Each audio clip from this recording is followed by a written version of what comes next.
साथियों, जय भीम, नमो बुद्धाय।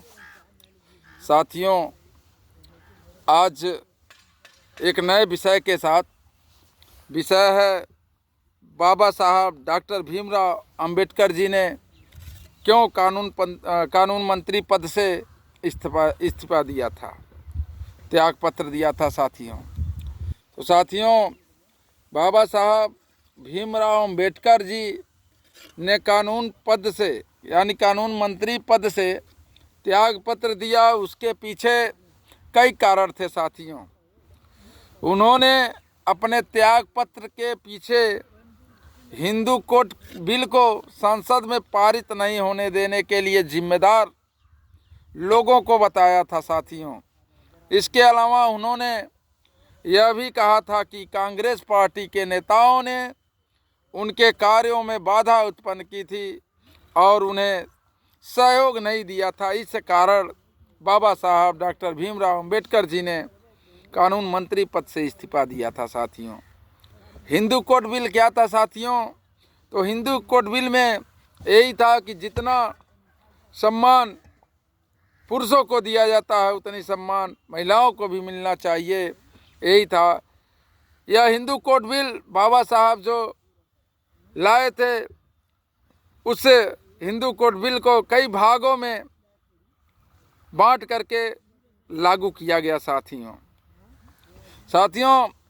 इसके अलावा यह भी था कि बाबा साहब जिस प्रकार से समाज को आगे ले जाने का कार्य कर रहे थे, उसमें उस समय कांग्रेस के लोगों ने वहाँ पे उपस्थित कोई भी नेता उनका सहयोग नहीं कर रहा था साथियों। इस कारण बाबा साहब ने कानून मंत्री पद से इस्तीफा दिया था साथियों।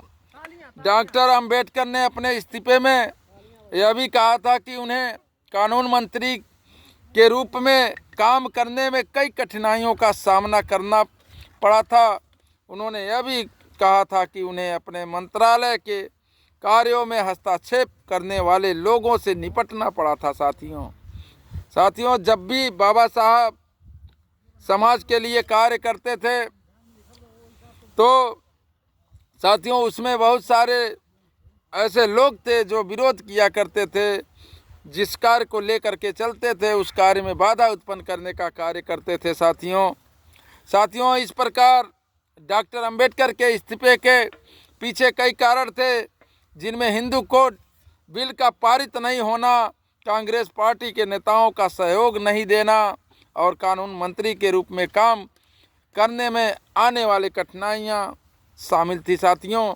यानी कि हर तरह से बाबा साहब डॉक्टर भीमराव अंबेडकर जी प्रताड़ित हो रहे थे। इस कारण उन्होंने कानून मंत्री पद से इस्तीफा दिया साथियों।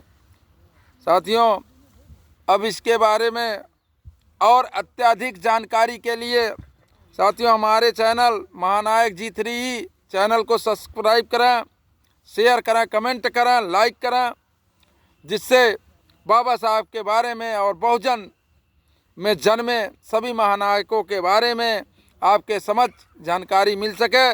तो साथियों, इन्हीं सब बातों के साथ जय भीम, जय भारत।